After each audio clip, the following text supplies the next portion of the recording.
কোথায় দরবাসরের কথা শোনা যেত, কোথায় দরবাসরের। আসসালামু আলাইকুম। আশা করি সবাই ভালো আছেন, ইনশাল্লাহ আমিও ভালো আছি। আজকের ভিডিওটি গুরুত্বপূর্ণ। এক ভাই কমেন্ট করে বলেছিল যে মোবাইল হারিয়ে গেলে কিংবা মোবাইল কেউ গুম করে রাখতে কিংবা চুরি হয়ে গেলে এই মোবাইল পাওয়ার জন্য কিংবা কোনো আমল আছে কিনা, থাকলে দেন। একবার দিয়েছিলেন, ভুলে গেছি। আলহামদুলিল্লাহ, অবশ্যই শুধু মোবাইল না, বিভিন্ন জিনিস হারানোর জন্য এই একটি দোয়া জানি কাজ হয়, এবং আধ্যাত্মিক শক্তি এবং মারফতের জ্ঞান এবং নিজেকে সিদ্ধ করা। আজকে ভিডিওটি আসলে গুরুত্বপূর্ণ হতে যাচ্ছে, কারণ আমি ইউটিউবে এরকম ভিডিও দেখি না যে এক ভিডিওতে অনেক কিছু পাওয়া যায়। তাই ভিডিওটি মনোযোগ দিয়ে দেখতে থাকুন, শুনতে থাকুন। দেখেন, একটি মানুষের যদি মোবাইল বলেন কিংবা স্ত্রী বলেন কিংবা আপনজন বলেন, যদি নিজের স্ত্রীকে কেউ নিয়ে যায় কিংবা তাবিজ করে তাকে নিয়ে যে গুম করে রাখা, এটাও কিন্তু নিজের জিনিস। স্ত্রী তো নিজেরই, তাই না? সেটা হারিয়ে গেল, কিন্তু হ্যাঁ, এটা পাওয়ার জন্য কি করণীয়, তাই না? আপনার মোবাইল হারাইছে কিংবা আপনার মোবাইলের জন্য দোয়া চাইলেন, কিন্তু আপনাকে বলতে হবে যে আমার মোবাইল যেরকম হারাইছে এরকম মানুষ তো আরো সমস্যা থাকতে পারে। এরকম কিছু দেন যেন এক দোয়াতে সব কাজ হয়। এরকম কমেন্ট করেন, মানে জ্ঞানী এবং জ্ঞানী কমেন্ট করেন।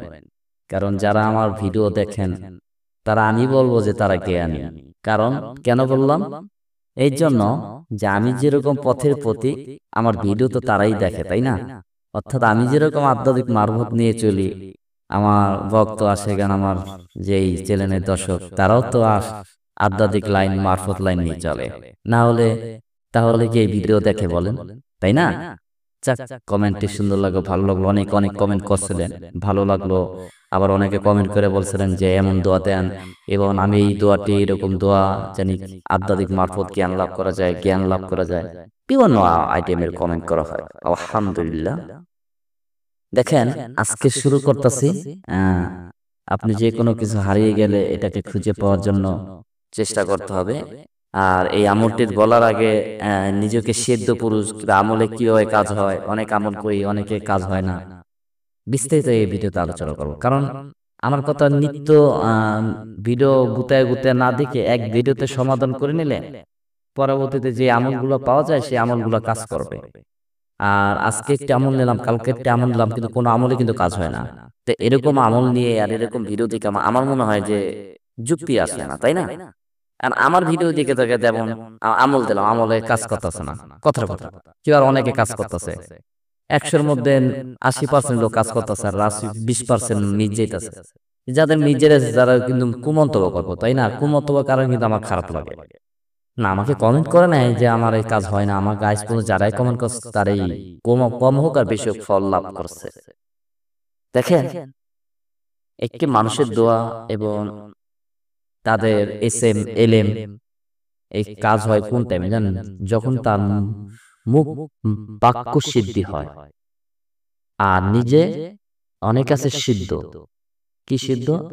যেমন সিদ্ধি, সাধন সিদ্ধি, আমল সিদ্ধি, নিজেকে সিদ্ধি, এবং বিভিন্ন এসএম সিদ্ধি, তাবিজ সিদ্ধি, বই পড়া জ্ঞান লাভ সিদ্ধি। মানে সিদ্ধির কিন্তু অভাব নাই। কিন্তু আপনার অনেকে দেখবেন যে মুখে বাক্য সিদ্ধি করে আছে। বাক্য সিদ্ধি কিন্তু 1 নম্বর ওষুধই হলো গিয়ে মিথ্যা ছাড়তে হবে, তাকে শুদ্ধভাবে চলতে হবে, হারাম খেতে পারবো না, হালাল খেতে হবে, মানুষকে ভালোবাসতে হবে, মানুষকে ভালো বুদ্ধি দিতে হবে।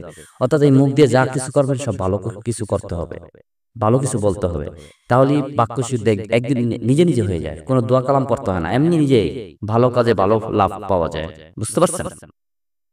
আর দ্বিতীয়ত, নিজেকে সিদ্ধি করতে হলে নিজের দেহতে, যে এমন দেহটা এমন ভাবে রাখতে হবে, এমন ভাবে পরিচালনা আপনার নিজের দেহে নিজের করতে হবে, সেটা যেন এই দেহটা অন্য আমার এই দেহের কারণে কারো ক্ষতি না হয়, এই দেহের কারণে কারো জানি কষ্ট না পায়, এই দেহের কারণে মানুষ জানি উপকার পায়, এই দেহটার কারণে জানি আল্লাহ রাসূলের খুশি হয়। সেই রাস্তায়, সেই পথে চলাতে হবে এই দেহটাকে। তখনই দেহটা আস্তে আস্তে সিদ্ধ হয়ে যায়। অনেকে বলে সাধন সিদ্ধি বাগানে যে বাগানে যে নদীতে যে বাসায় চিল্লা দিয়ে, না না, একভাবে সিদ্ধি না। আল্লাহ পাক বলছে সকল প্রকারের মিলেই একটা সিদ্ধি হয়। মানুষ সেবাও মানুষ শুধু মানুষ সেবা করেও সিদ্ধি করা যায়, নিজেকে শুদ্ধ করা যায়, সিদ্ধি করা যায়, ঠিক আছে। আবার দেখেন, আমরা তো বুঝি কথা বেলা 16 আনা, কাজের বেলা 1 আনা, তাই না? আবার হাসি পায়, জানেন, মাঝে মধ্যে আমি কষ্ট পাই নিজেকে, নিজের উপরে, যে আমার কিছু কিছু ভাই বোনেরা আছে, তারা অনেক কিছুই বোঝে, কিন্তু মাঝে মধ্যে এমন সমস্যা পড়ে তা বুঝাও বোঝে না, নিজেকে উপরে অনেক কষ্ট লাগে। যাই হোক, আজকের যে জিনিসগুলো হারাইছেন সেটা আমি আমলটি দিয়ে দিচ্ছি, কিন্তু মুখ সিদ্ধি মানে মুখ বাক্য সিদ্ধি হলে কিন্তু বয়স ভালো হয়। তারপর আপনি আমলটি বেশি বেশি করবেন। ধরেন আপনার নিজের মোবাইল হারাইছে কিংবা যে কোনো একটা কিছু হারাইছে, তখন আপনার ওইটার ভিতরে আগে মোনাজাত ধরতে হবে। কিভাবে মোনাজাত ধরতে হবে সেটা আগে শিখি। প্রথম বিসমিল্লাহির রহমানির রহিম বলে 2 হাত উঠিয়ে, আরবিতে বলতে হবে না, বাংলায় বলেন যে হে আল্লাহ, ইয়া রাসূলুল্লাহ, ইয়া পরবর্তীকার, ইয়া মালিক, ইয়া রহমান রাহিম, তুমি কুদ্দুস, তুমি সামাদ, তুমি কুদ্দুস, তুমি সামাদ, তুমি কুদ্দুস, তুমি সামাদ, তুমি রহমান, তুমি আলামিন, তোমার নামের শেষ নাই, তার পিতে একটি গোপন নাম, তোমার দয়ালু। কথাটা আমার কি বুঝতে পারছেন? তোমার নামের 99 মধ্যে নাম, তোমার নামের শেষ নাই, কিন্তু তোমার একটি গোপন নাম দয়ালু। অর্থাৎ তোমার যদি দয়া না থাকতো, আমরা দয়া ছাড়া বাঁচতে পারতাম না পৃথিবীতে, তাই না?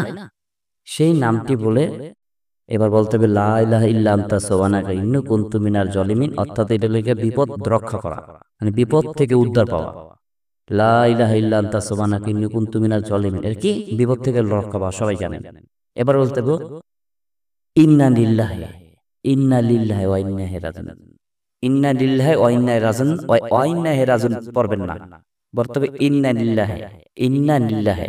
অর্থাৎ আপনার জিনিসটা হারিয়ে গেছে, এটা আপনাকে পাওয়ার জন্য আপনাকে ইন্না লিল্লাহি পড়তেছেন। আর এর আগে কি করছেন খেয়াল করছেন? আপনি মালিক যে আল্লাহ পাককে খুশি করছেন, ইয়া রাসূলুল্লাহ, তুমি কুদ্দুস, তুমি সালাম, তুমি রহিম, তুমি রহমান, তুমি আলামিন, রব্বিল আলামিন।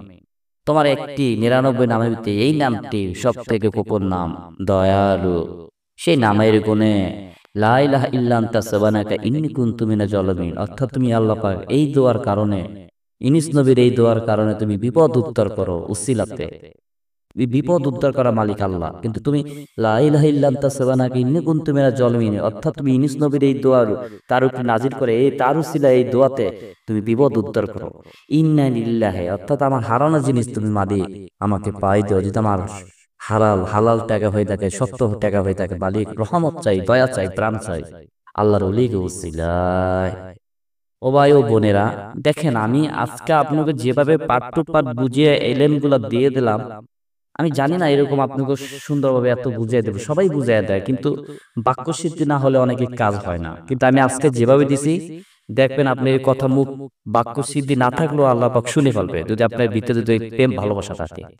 আরেকটি কথা আমার বক্তরা সেখানটা বলেন, অনেকে ফোন দিয়ে বলেন যে গুরুজি, স্বামী স্ত্রী যে চলে যায় কিংবা বিভিন্ন জিন চালন করে মানুষকে ক্ষতি করে নষ্ট করে, তাবিজ করে নষ্ট করে রাখে, এগুলো কি বাচ্চাকে কাটায় দেওয়ার জন্য এবার কি বিভিন্ন জিন্নাতের চিকিৎসা, আত্মাদিক চিকিৎসা করেন কিনা? দেখেন ভাই বোনেরা, যারা আমার দর্শক, আমি সবাইকে বলি যে আমি এইসব ধরনের চিকিৎসা করে থাকি, কিন্তু আপনারা একটা কথা মনে রাখবেন, সাবধান, ভণ্ড হাতে থেকে দূরে থাকবেন। ভণ্ড হাতে পড়েন না, দয়া করে হাতে ধরি পায়েও ধরি, দয়া করে ভণ্ড হাতে পারবেন না। ইউটিউবে কিন্তু ভালো আছে যেমন, তেমনি বেশিরভাগই মন্দ আছে। অর্থাৎ আপনি ভালো লোকও আছে, শুধু খারাপ আছে তাই না, ইউটিউবে ভালো আছে। তো হুঁশিয়ার, সাবধান। তো নতুন হলে চ্যানেলটিকে সাবস্ক্রাইব করে রাখবেন, পুরানো হলে লাইক কমেন্ট করে জানাবেন। আর ভিডিও অবশ্যই ভালো থাকেন, সেই সালামত থাকেন। আসসালামু আলাইকুম।